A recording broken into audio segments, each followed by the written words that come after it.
तो finally JEE mains 2022 के admit card जो है वो रिलीज हो चुके हैं। और अब जो ये हमारा आखिरी टाइम बचा है, यहाँ पे यार हमें ये चीज इंश्योर करनी होगी कि हम अपना बेस्ट दे पाए पेपर में। तो यहाँ पे जो है इस वीडियो में हम डिस्कस करने वाले पेपर अटेम्प्टिंग स्ट्रेटेजी कि एक्चुअली जब आप पेपर के लिए जो है अटेम्प्ट करेंगे तो आप किस तरीके से जो है एक बहुत बढ़िया स्कोर ला सकते हैं। और यहाँ पे हम 200 प्लस का जो है टारगेट लेके चल रहे हैं।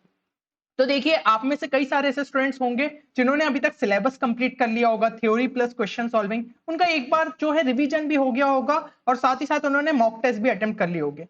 बट क्या इसके बावजूद जो है वो एक अच्छा स्कोर ला सकते हैं?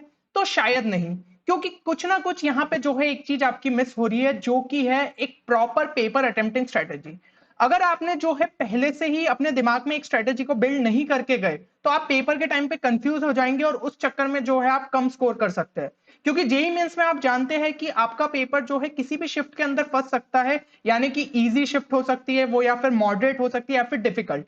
तो उसके लिए जो है हमें एक ऐसा जनरलाइज जो है स्ट्रेटेजी रखनी होगी जो कि हर टाइप की शिफ्ट के लिए काम करे और आपको जो है एक बेहतरीन स्कोर दिला पाए।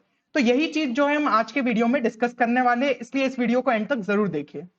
अगर हम जो है सबसे पहले चीज देखें कि आपका सब्जेक्ट ऑर्डर क्या होना चाहिए, कि किस ऑर्डर में जो है आप सब्जेक्ट्स को अटेम्प्ट करें।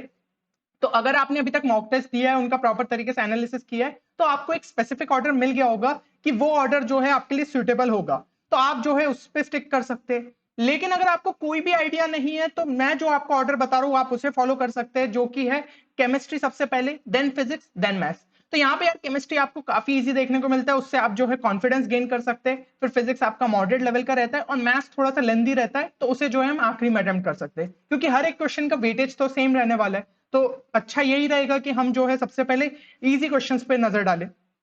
अब यहाँ पे एक और चीज जो है वो मैटर करेगी, वो ये है कि क्या आपको एक सब्जेक्ट पहले पूरा कंप्लीट कर लेना चाहिए, फिर दूसरे सब्जेक्ट में मूव करना चाहिए, फिर तीसरे सब्जेक्ट में। क्योंकि आप में से कई सारे स्टूडेंट्स ये स्ट्रेटेजी लगाते होंगे, बट ज्यादातर ये स्ट्रेटेजी जो है वो फेल होती है। देखिए, एक चीज जो है वो आपको समझनी पड़ेगी कि अगर आपको जो है पेपर में काफी बढ़िया परफॉर्म करना है, तो आपको पूरे पेपर में जो है एक सेम एफिशिएंसी बना के चलनी चाहिए। ठीक है ना, कि मतलब आपने जो एक हाई एफिशिएंसी से स्टार्ट किया था वही आप पूरे पेपर के टाइम पे रखें। इससे जो है आप मैक्सिमम क्वेश्चन अटेम्प्ट कर पाएंगे, आपकी स्पीड अच्छी रहेगी, आपकी एक्यूरेसी अच्छी रहेगी, और आपका ओवरऑल पेपर अच्छा जाएगा। पर यार ये तो एक आइडियल केस हो गया ना, हर एक स्टूडेंट के साथ ऐसा थोड़ी होगा। तो यहाँ पे जो है मतलब अगर हम देखें कि मतलब एक नॉर्मल जो है एवरेज स्टूडेंट की अगर हम बात करें, तो उसके साथ क्या होता है कि पहले घंटे में तो उसकी जो एफिशिएंसी रहती है वो मैक्सिमम लेवल पे रहती है। मतलब ये कह सकते हैं 85% टू 100% के बीच में लाया करती है, और वो इस टाइम पे मैक्सिमम क्वेश्चंस अटेम्प्ट कर पाता है। लेकिन जब वो सेकंड आवर तक पहुंचता है, तो वहां पे उसकी एफिशिएंसी घट के 60% टू 85% के बीच हो जाती है। लेकिन इस टाइम पे वो क्या कर सकता है कि वो अपने स्कोर को बूस्ट कर सकता है, जो उसने एक भाई रिदम पकड़ लिया था पहले घंटे में, जहां पे उसका एक स्कोर अच्छा खासा जो उसने क्रिएट कर लिया, उसी स्कोर को से बूस्ट कर सकता है। और बचा हुआ जो उसका आखिरी घंटा हो जाएगा, जो कि थर्ड आवर है, उसमें एफिशिएंसी यार और घट जाती है। क्योंकि देखिए, पेपर का प्रेशर धीमे धीमे बिल्ड होते जाता है, तो हमारी एफिशिएंसी गिरेगी, ये एक नॉर्मल सी चीज है। ठीक है, आप इसका कुछ नहीं कर सकते। तो उस टाइम पे क्या हो जाता है, वो लास्ट घंटे में जो है आप जितना अटेम्प्ट कर सकते हैं, जो भी बचा हुआ वो चीज आप अटेम्प्ट करें, ताकि आपके स्कोर में और एक थोड़ा सा एडिशन हो। तो ये जो है एक नॉर्मल स्टूडेंट के लिए ये चीज एग्जिस्ट करती है। इसके हिसाब से ही जो है आपको आपकी स्ट्रेटेजी बिल्ड करनी होगी। तो यहाँ पे हम जो है दो चीजें बांटेंगे। यहाँ पे आपका जो 180 मिनट्स का टाइम है ना, उसमें पहले 160 मिनट्स की अगर हम बात करें, तो उसमें जो है पेपर को आपको 3 राउंड में अटेम्प्ट करना होगा। अब ये 3 राउंड्स कौन कौन से हो गए? राउंड 1 रहेगा जहां पे हम सारे इजी क्वेश्चंस को करेंगे, तो उसमें जो है आपको 60 मिनट्स देना है। ठीक है, तो इसमें जो है सब्जेक्ट ऑर्डर वैसे ही रखिए, केमिस्ट्री के सबसे पहले उठाए, सारे इजी क्वेश्चंस ढूंढे और उनको अटेम्प्ट कर दिया। फिर फिजिक्स के सारे इजी क्वेश्चंस उठाए, उनको अटेम्प्ट किया। उसके बाद जो है मैथ्स के इजी क्वेश्चंस उठाए और उनको अटेम्प्ट किया।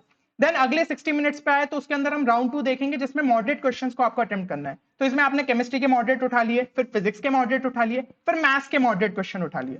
और जो बचे हुए 40 मिनट्स है, मतलब इस 160 मिनट्स में से जो बचे हुए 40 मिनट्स है, उसमें आपने डिफिकल्ट क्वेश्चंस को उठाया। तो इसके अंदर आपने सबसे पहले जो है केमिस्ट्री अटेम्प्ट कर लिए सारे डिफिकल्ट क्वेश्चन, देन फिजिक्स के डिफिकल्ट, और फिर मैथ्स के डिफिकल्ट। तो ये जो है ओवरऑल आपको 160 मिनट्स को इस तरीके से यूटिलाइज करना है।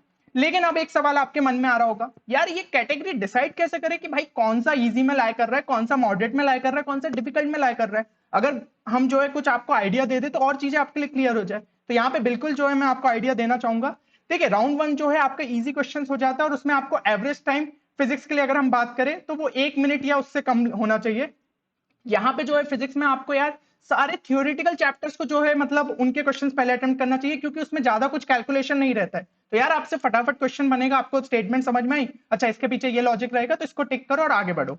इसमें जो है मेन चैप्टर जिन पे आप फोकस कर सकते हैं जो कि थ्योरेटिकल चैप्टर्स है, तो वो है हमारा मॉडर्न फिजिक्स। ठीक है, मॉडर्न फिजिक्स में मतलब मेजोरिटी ऑफ पोर्शन जो है थ्योरेटिकल है।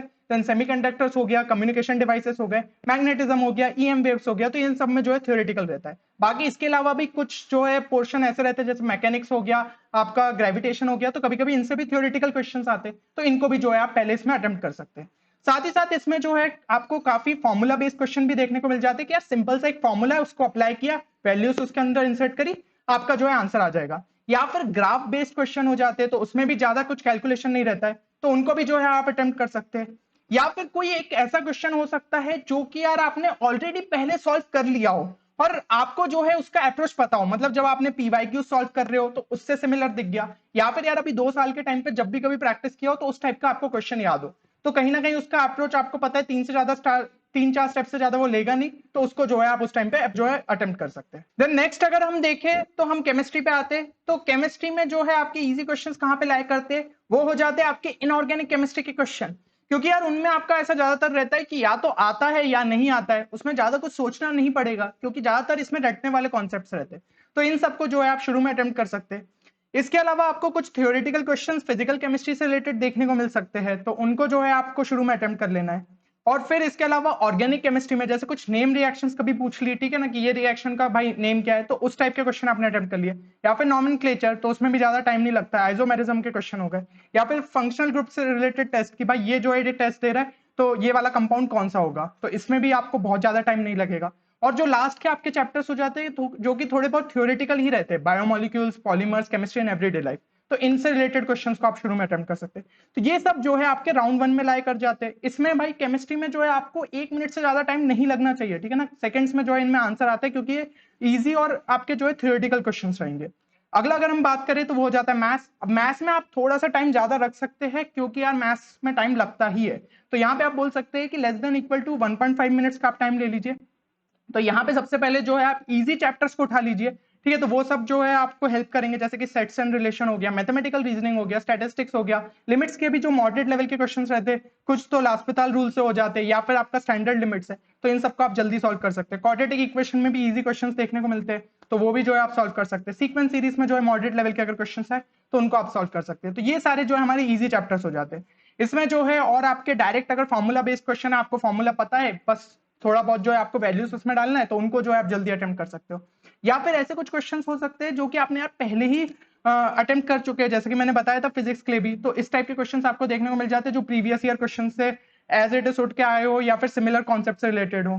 ठीक है, तो इसी से जो है आपको मुझे याद आया कि यार आपके लिए जो है ऑलरेडी हम लोगों ने प्लेलिस्ट क्रिएट करके रखी है फिजिक्स, केमिस्ट्री और मैथ्स की, जिसमें हमने जेईई मेंस के मोस्ट रिपीटेड कॉन्सेप्ट्स को जो है डिस्कस किया है। तो अगर आपने अभी तक नहीं चेक किया है तो जरूर देखिएगा, ठीक है। डिस्क्रिप्शन में जो है आपको गूगल शीट की लिंक मिल जाएगी, जिसमें हर एक वीडियो की जो है आपको लिंक प्रोवाइड करिए, तो एक बार जो है पूरा देख के चले जाइए आपके पेपर के लिए, आपको डेफिनेटली एक अच्छा खासा उससे बूस्ट मिलेगा आपके कॉन्फिडेंस में भी और आपके मार्क्स में भी। तो अब हम बात करते हैं आपके मॉडरेट लेवल के क्वेश्चंस की। तो मॉडरेट लेवल के क्वेश्चंस जो कि आपको राउंड 2 में करना है, तो इसमें फिजिक्स में आपको 1.5 से 2 मिनट के आसपास जो है लगना चाहिए। यहाँ पे ये ऐसे क्वेश्चंस हो जाते हैं जिनका अप्रोच आपको पता है, पर ये भी पता है कि यार 3 से ज्यादा स्टेप्स ले लेगा, ठीक है ना, थोड़ी ज्यादा स्टेप्स लग जाएगी, बट आपको अप्रोच पता है तो आप कम से कम उतना टाइम जो है इसको इन्वेस्ट कर सकते हैं। और इसमें जो है जनरली मिक्स रहता है 2 से 3 चैप्टर के कॉन्सेप्ट्स का, तो डेफिनेटली यार ये टाइम तो लेगा ही। तो इस टाइप के जो है आपके मॉडरेट लेवल क्वेश्चंस हो जाते हैं। फिर अगर हम केमिस्ट्री में बात करें तो इसमें एवरेज टाइम आप मान के चलिए 1 से 1.5 मिनट ही लेना चाहिए आपको। इसमें फॉर्मूला बेस्ड हो जाते हैं आपके फिजिकल केमिस्ट्री के क्वेश्चंस कि भाई फॉर्मूले में जो है चीजों को डालना है, तो ये आप कर सकते हैं। देन ऑर्गेनिक केमिस्ट्री के कुछ क्वेश्चंस हो जाते हैं कि जिसके अंदर आपको रिएक्शन को कंप्लीट करना है, तो उसमें जो है आपको थोड़ा सा टाइम रहेगा, लिखने में थोड़ा सा टाइम लग जाएगा, क्योंकि हो सकता है 2-3 रिएक्शंस को कंप्लीट करना है, या फिर आपको प्रोडक्ट को आइडेंटिफाई करना है, तो उसमें आपको एक प्रॉपर फ्लो बनाना पड़ेगा, इससे ये प्रोडक्ट मिला, इससे ये प्रोडक्ट मिला, तो फाइनल प्रोडक्ट क्या मिलेगा, है ना, तो उसमें थोड़ा सा टाइम लग जाता है। तो इस टाइप के जो हमारे मॉडरेट लेवल क्वेश्चन हो जाते हैं। और इनऑर्गेनिक के तो जैसे कि मैंने आपको बताया थ्योरेटिकल क्वेश्चंस रहते हैं, तो वो इजी में ही ज्यादातर हो जाएंगे, और जो थोड़े बहुत बचे जिनमें अगर टाइम ज्यादा लग भी रहा है तो वो आपको यहाँ पे देखने को मिल जाते हैं। अब अगर हम बात करें मैथ्स की, तो मैथ्स के इस टाइप के जो है मॉडरेट लेवल के क्वेश्चन वैसे ही हो जाते हैं कि जिसमें आपको अप्रोच पता है, बट 3 से 4 स्टेप जो है उससे ज्यादा ही लगेगी, तो उसमें जो है आपको उतना टाइम डेडिकेट करना पड़ेगा, आप 1.5 से 2 मिनट का टाइम ले सकते हैं। इसमें भी जनरली मिक्स रहता है 2-3 चैप्टर के कॉन्सेप्ट्स का।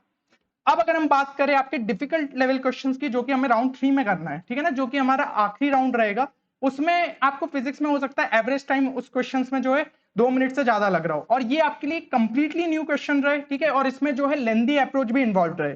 तो यहाँ पे जो है इन टाइप के क्वेश्चंस को आप आखिरी में रखना है कि भाई अगर क्वेश्चन नहीं पता होगा तो आपको डेफिनेटली एक अप्रोच को बिल्ड करना होगा जिसमें टाइम लगेगा।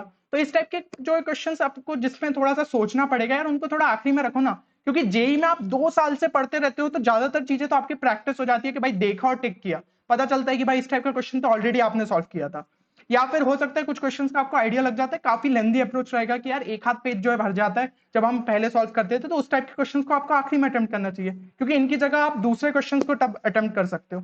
तो ये हो जाते हैं हमारे डिफिकल्ट लेवल क्वेश्चन। देन अगर हम बात करें केमिस्ट्री में, तो केमिस्ट्री में काफी ऐसे कम क्वेश्चन रहते हैं जो कि इस कैटेगरी में लाया करें, ज्यादातर हमें जो है इजी और मॉडरेट में ही देखने को मिलते हैं। इसमें भी आपका कंप्लीटली न्यू क्वेश्चन हो सकता है या फिर थोड़ा सा क्वेश्चन हो सकता है जिसमें लेंदी अप्रोच जो है इन्वॉल्व हो। तो वैसे तो फिजिकल केमिस्ट्री में आप जानते हैं कि ऐसे कम ही क्वेश्चन है जिनमें जो है आपको कैलकुलेशन ज्यादा लगती है। हाँ, थर्मोकेमिस्ट्री का आपका हो सकता है, ठीक है, या फिर कोई और एक ऐसा टॉपिक हो सकता है जिनसे जो है आपको लेंदी अप्रोच देखने को मिल जाए। अब अगर हम बात करें आपके मैथ्स की, जिसमें आपको डिफिकल्ट लेवल क्वेश्चंस देखने को मिल सकते हैं, तो इनमें कम से कम 2 मिनट से ज्यादा ही लग जाता है। ये भी आपका या तो कंप्लीटली न्यू क्वेश्चन हो सकता है या फिर लेंदी अप्रोच इन्वॉल्व कर सकता है। और इसमें जो है आप कुछ टॉपिक्स को हाईलाइट कर सकते हैं जहां पे आपको लेंदी क्वेश्चंस देखने को मिलते हैं। एक हो जाता है कोनिक सेक्शन, ये तो कोनिक सेक्शन में यार टाइम लगता है ना, तो उस टाइप के क्वेश्चंस को जो है आपको आखिरी में अटेम्प्ट करना चाहिए। देन कॉम्प्लेक्स नंबर के क्वेश्चंस कुछ कुछ जो है आपका टाइम ज्यादा खाते हैं। फिर मैट्रिसेस एंड डिटरमिनेंट्स, तो इनमें भी काफी ज्यादा जो है कैलकुलेशन रहता है। इंटीग्रल्स हो गया, अगर बढ़िया सा इंटीग्रल फंस गया तो फिर तो भाई टाइम पूरा ही खा जाता है वो। देन एप्लीकेशन ऑफ डेरिवेटिव्स के कुछ क्वेश्चन जो है आपका ज्यादा टाइम ले लेते। तो ये सारे चैप्टर्स को जो है जनरली इनके क्वेश्चन जो है आपको फिर डिफिकल्टीज में ही रखना चाहिए और आखिरी में अटेम्प्ट करना चाहिए। अगर बाकी चैप्टर्स आप पहले ही कर लेंगे, आपको एक कॉन्फिडेंस आ गया, तो इनके भी क्वेश्चन आपसे जो है बन ही जाएंगे। तो ये जो है ये स्ट्रेटेजी आपको राउंड स्ट्रेटेजी को फॉलो करना है। अब ये कैसे चेक करें कि यार कौन सा क्वेश्चन जो है किस कैटेगरी में लाई कर रहे हैं, तो यहाँ पे जो है आपको स्किमिंग टेक्निक लगानी है। ठीक है, स्किमिंग टेक्निक क्या बोलती है कि आपको फटाफट जो है स्पीड रीड करना है उस क्वेश्चन को, आपको उसका एक मेन आइडिया लेना है कि भाई एक्चुअली वो क्वेश्चन बोलना क्या चाह रहा है। साथ ही साथ आपके दिमाग में उसी टाइम पे स्ट्राइक करना चाहिए कि कौन से चैप्टर का है, किस टॉपिक का है, तो क्या मैं इस टाइम पे उसे अटेम्प्ट कर सकता हूँ, इस टाइप का क्वेश्चन क्या मैंने पहले देखा है। ये सारे सवाल जो है दिमाग में उसी टाइम पे आने चाहिए। तो अगर आपकी प्रैक्टिस अच्छी होगी क्वेश्चंस की, तो आप जो है स्किमिंग टेक्निक को जानते होंगे, और साथ ही साथ डायग्राम बेस्ड क्वेश्चन कभी कभी हो जाते हैं तो उनको तो आप और इजीली इंटरप्रेट कर सकते हो। तो ये जो है स्किमिंग टेक्निक आपको कम से कम बस 5 से 10 सेकंड देना उस क्वेश्चन को, और आप जज कर सकते हो कि वो किस कैटेगरी में जो है लाई करेगा। तो यहाँ पे हमने फर्स्ट 160 मिनट्स की तो बात कर ली, राउंड स्ट्रेटेजी की, तीनों राउंड को जो है अच्छे से देख लिया। अब जो है बचे हुए आपके आखिरी 20 मिनट है, उसमें आपको क्या करना है, तो उसमें जो है आपको जितने भी क्वेश्चंस आपके अनअटेम्प्टेड है उन सब पे अटैक करना है। अटैक का यहाँ पे मतलब क्या है कि भाई मतलब एकदम भिड़ जाओ। तो और अगर हम अच्छे से समझे तो अटैक हियर सिंपली मींस कि attempt what ever you can, मतलब जो जो भी अब बन रहा है, अब कोई ऑर्डर नहीं फॉलो करना है कि यार फिजिक्स पहले देखूं केमिस्ट्री पहले देखूं, बस अब जुट जाओ कि हाँ ये क्वेश्चन अब बन रहा है कि नहीं बन रहा है। अब तो यार आपको कॉन्फिडेंस गेन हो जाएगा, क्योंकि भाई आप ऑलरेडी इतने क्वेश्चंस अटेम्प्ट कर चुके होंगे कि अब आपको हो सकता है जो नहीं भी उस टाइम पे बन रहा हो अब धीमे धीमे बनने लग जाए, क्योंकि एक बार कॉन्फिडेंस आ जाता है ना, तो जो नहीं भी आती है चीजें वो धीमे धीमे बनने लगती है। साथ ही साथ हो सकता है कि यार आप कुछ और ऑल्टरनेट वे से उसको जो है पॉसिबल बना पाओ कि क्वेश्चन का आंसर निकल आए। इसमें मैं आपकी तुक्के की बात नहीं कर रहा हूं कि भाई तुक्का मार के आ रहे हो, स्मार्ट टेक्निक्स को यूज करो, जैसे सब्स्टिट्यूशन हो गया, ऑप्शन एलिमिनेशन हो गया, ग्राफिकल अप्रोच हो गया। तो लास्ट में जब टाइम कम बचता है तो ये टेक्निक्स आपको बहुत ज्यादा यूजफुल रहती है। तो इससे रिलेटेड भी जो है हमने कुछ आपके लिए शॉर्ट ट्रिक वीडियोस बनाए। एग्जैक्टली उन्हें शॉर्ट ट्रिक नहीं कहेंगे, एक स्मार्टनेस होती है, ठीक है ना, एक कॉमन सेंस होता है, तो वो चीजें जो है हमने उन वीडियोस के थ्रू आपको एक्सप्लेन की है। तो उनकी भी लिंक जो है आपको डिस्क्रिप्शन में मिल जाएगी, आप उन्हें चेक कर सकते हैं। तो एकदम बस शुरू से स्टार्ट होना है इन आखिरी 20 मिनट में, और जितने अनअटेम्प्टेड क्वेश्चन है हर एक पे फटाफट नजर डालनी है। ये 20 मिनट जो है ये आपको हेल्प करेंगे कि आपकी एक रैंक को बिल्ड कर पाए, क्योंकि यार अभी तक जो है आपने एक इतने क्वेश्चंस अटेम्प्ट कर दिए होंगे जिसकी मदद से आपको एक अच्छे परसेंटाइल मिल जाए, लेकिन उसको अगर आपको टॉपर कैटेगरी में लाना है तो ये 20 मिनट आपको जो है हेल्प कर सकते हैं, क्योंकि हो सकता है इनमें काफी सारे क्वेश्चंस ऐसे होंगे जो कि एक मेजोरिटी ऑफ जनता से नहीं बने। तो अगर आप जैसे ही इन क्वेश्चंस को करेंगे तो यही तो आपके लिए जो है रैंक क्रिएट करेंगे। तो ये उस टाइप के क्वेश्चंस हो जाते हैं। तो ओवरऑल यार मेरे हिसाब से आपको पूरी स्ट्रेटेजी जो है समझ में आ गई होगी कि 180 मिनट्स को हमें किस तरीके से पेपर में जो है डिवाइड करना है। अब यहाँ पे एक बार जो है कमेंट सेक्शन में जरूर बताएं कि आप कितना जो है टारगेट कर रहे हैं स्कोर आपके फर्स्ट अटेम्प्ट में, और आप जो है डेफिनेटली यार उस टारगेट को अचीव कर सकते हैं। कोई भी चीज को अपने और उस टारगेट स्कोर के बीच में मत आने दीजिए, पूरी जान लगा दीजिए, ठीक है। अब बस आखिरी का टाइम है तो कहीं भी आपको टाइम वेस्ट नहीं करना है, सिंपली चीजों को रिवाइज कर लो, एक बार अच्छे से देख लो और एकदम रिलैक्स रहो। अगर जितना ज्यादा आप रिलैक्स रहेंगे उतना ज्यादा जो है पेपर में बेटर करके आएंगे, क्योंकि यार 2 साल में आपने काफी सारी चीजें करी है और वो सब चीजें आपको जरूर पेपर में हेल्प करेगी। चलिए तो मिलते हैं अगले वीडियो में, तब तक ले take care and good bye.